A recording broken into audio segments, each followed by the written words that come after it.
आणि येस आज मीरा नाहीये, म्हणजे तुम्हाला कळालं असेल बॅकग्राऊंड वरून की मी कुठे आले. सो येस मी मुंबईला आलीये आणि मीरा नाहीये कारण का मीरा आतमध्ये झोपली आजी सोबत आणि मीरा नाहीये म्हणून मीराची मावशी आहे माझ्यासोबत.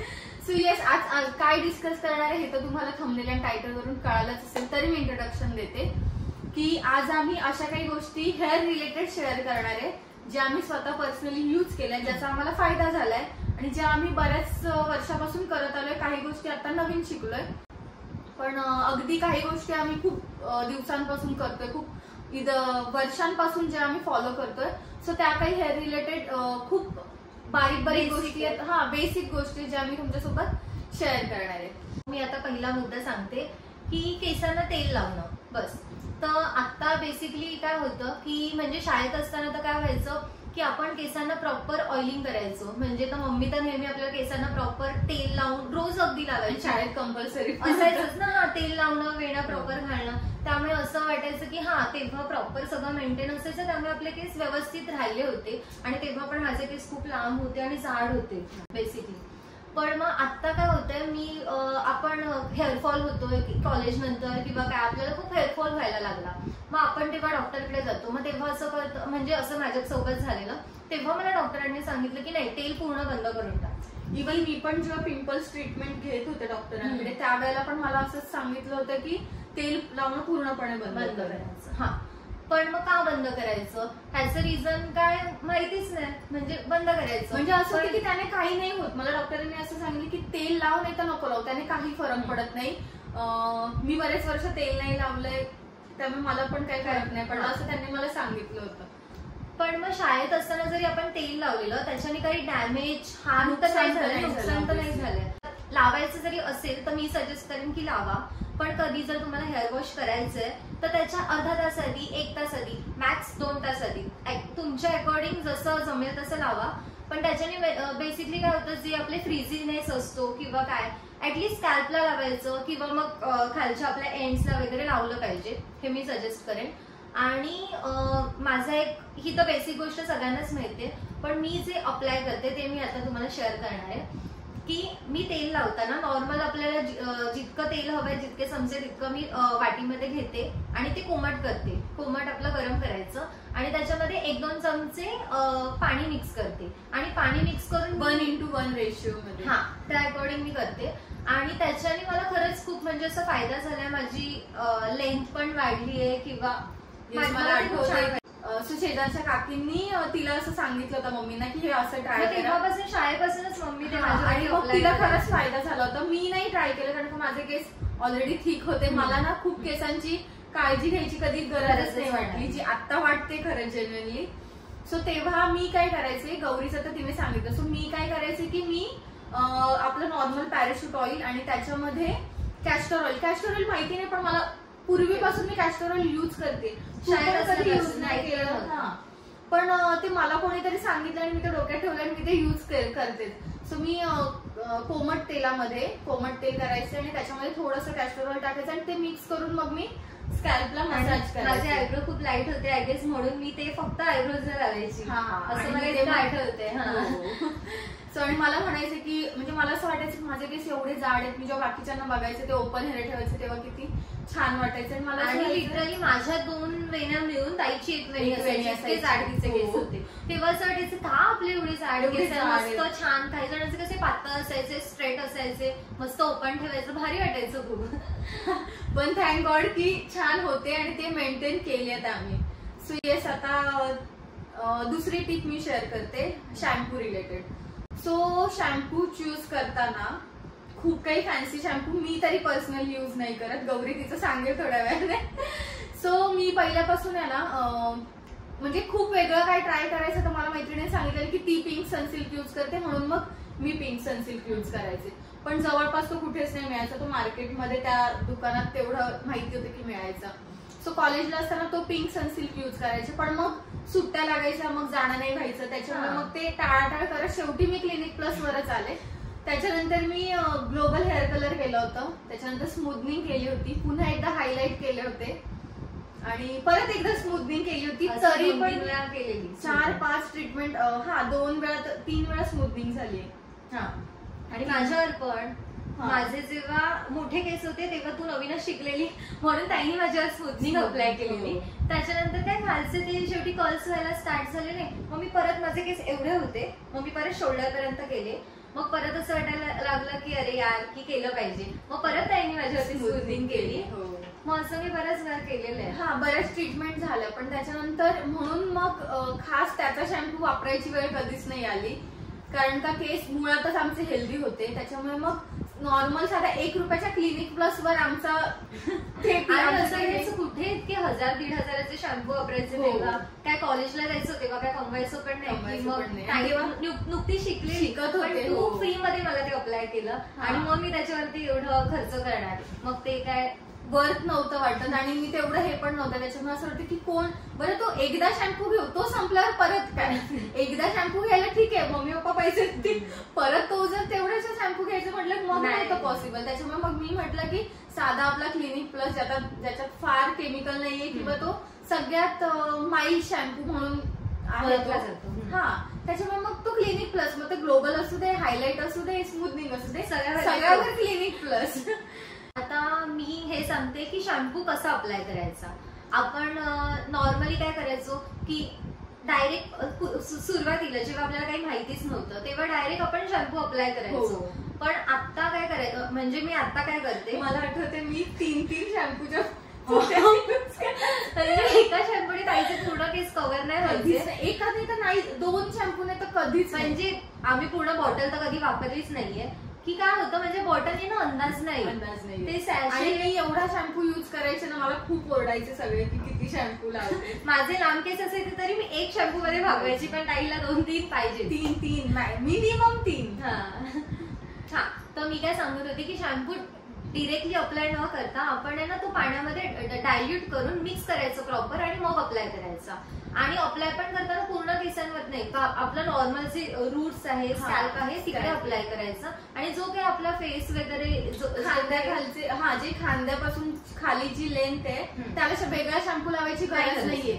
तोच ज्याचा तो फेस किंवा ते जे खाली आपण प्रॉपर त्याला वॉश करू शकतो, म्हणजे त्याच्यासाठी वेगळा शॅम्पू घ्यायची गरज नाहीये बिलकुल. हा, पण आता तुम्ही जर इथे ह्या पोर्शनला जास्त ऑइल वगैरे लावलं असेल तर ते पण डायल्यूट करूनच करायचं. सो ठीक आहे. सो नेक्स्ट पॉइंट आहे कंडिशनिंग. सो केसांना कंडिशनिंग करणं खूप महत्वाचं आहे, नाही तर मग ते डॅमेज. आपलं नॉर्मल आपण जसं म्हणतो ना की आपल्या बॉडीला मॉइश्चरायझर लावणं जितकं इम्पॉर्टंट आहे, तसंच कंडिशनर, तशी केसांना कंडिशनिंगची गरज आहे. सो कंडिशनर मी सांगेन की एक तर खांद्यापासून खाली, म्हणजे सुरुवातीला मला बिलकुल माहिती नव्हतं, डायरेक्ट पूर्ण केसांना कंडिशनर लावायचं, पण त्याच्यामुळे प्रॉब्लेम काय व्हायचा, ते कंडिशनर पूर्ण निघायचं नाही आणि मग ते बॅकला ऍक्ने आणि तो सगळा प्रॉब्लेम व्हायला लागला. सो कंडिशनर हे खांद्यापासून खालच्या केसांसाठी असतं, ते वरच्या स्कॅल्पसाठी बिलकुल नसतं. सो येस, 2 पार्टिशन करा, दोन्ही बाजूला 2 करा आणि थंड पाण्याने कंडिशनर वॉश करणं महत्वाचं आहे. नुसतं तुम्ही गरम पाण्याने केस धुतले आणि गरम पाण्यानेच कंडिशनर वॉश करताय तर ते निघणार नाही आणि त्याने अजून केस चिकट राहणार किंवा मग ते. आणि असं म्हटलं पण जातं ना की जेव्हा तुम्ही हेअर वॉश करतायत ना जास्त गरम पाणी घेऊच नका, एक तर कोमट पाणी नाही तर मग थंड पाणी पूर्णपणे. सो ठीक आहे, हे झालं ज्यांचे केस हेल्दी आहेत, ज्यांच्या केसांना फार कंडिशनिंगची गरज, म्हणजे कंडिशनिंग करावं सगळ्यांनीच, पण ज्यांचे खूप जास्त फ्रीजी आहे, ज्यांचे जास्त डॅमेज आहे त्यांच्यासाठी एक असा ऑप्शन आहे की रिव्हर्स कंडिशनिंग. सो मी जसं सांगितलं की हायलाइट आणि हे करून करून आता थोडेसे मला माझे केस रफ वाटतात. सो मी काय करते, तेल मला जेव्हा गरज असेल तेव्हा लावते, म्हणजे आठवड्यातून एकदा मी तेल लावते आणि जेव्हा आठवड्यातून मी जनरली 3 वेळा तरी हेअर वॉश करते, कारण का जिममुळे वगैरे करावंच लागतं. सो 3 ते 4 वेळा ते हेअर वॉश होतं. सो प्रत्येक वेळी मी तेल नाही लावत, एकदा तेल लावते आणि बाकीच्या 3 वेळेस मी काय करते की आधी मी केसांना कंडिशनिंग लावून ते वॉश करून घेते, पूर्ण केसांना कंडिशनर होते, ते 5-1 मिनिटं ठेवते, मग ते वॉश करते, त्याच्यानंतर मी शॅम्पू करते.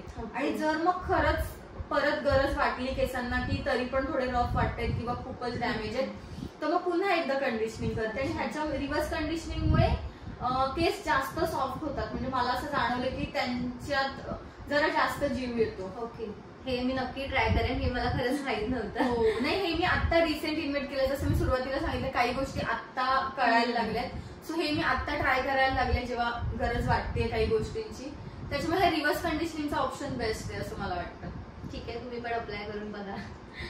सो ह्यामध्ये मी थोडासा पॉइंट ऍड करते की मी कोणतं कंडिशनर यूज करते. तर मी लॉरियलचं डीप कंडिशनर यूज करते आणि लॉरियलचाच हेअर मास्क पण यूज करते.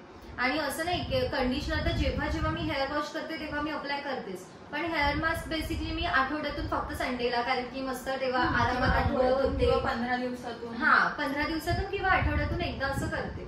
सो मला त्याचं लोरियलचं काय वाटतं की ते डीप कंडिशनरच आहे, जे लोरियलचं मी फोटो बाजूला ऍड करेन. सो ते लोरियलचं डीप कंडिशनिंग मास्कच असतं.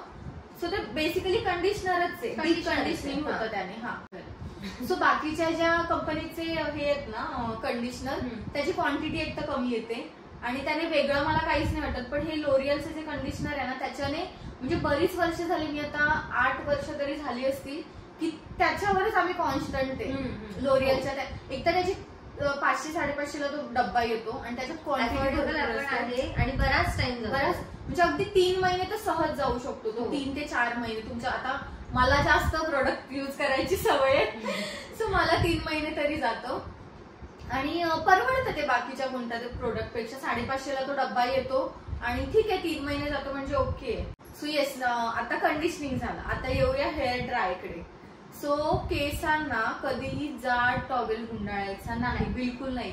आपण टीव्ही मध्ये बघतो, ह्याच्यामध्ये ते फॅन्सी असे मोठे मोठे टॉवेल गुंडाळलेले असतात, जसे उलटे बांधून ते हे करतात, एवढे जाड जाड टॉवेल. सो तसं बिलकुल करायचं नाहीये. केस धुतल्यानंतर एक तर ते स्कॅल्प खूप हलका झालेला असतो आणि केस, तुम्हाला माहितीये की जेवढे केस नॉर्मली नाही गळत तेवढे केस हेअर वॉश नंतर गळतात. सो ते त्यातल्या काही मी गोष्टी सांगते की ज्याच्यामुळे ते कमी होईल. सो एक तर केसांना आपला साधा सुद्धा पंचा वापरायचा की जो हलका असतो, पातळ असतो.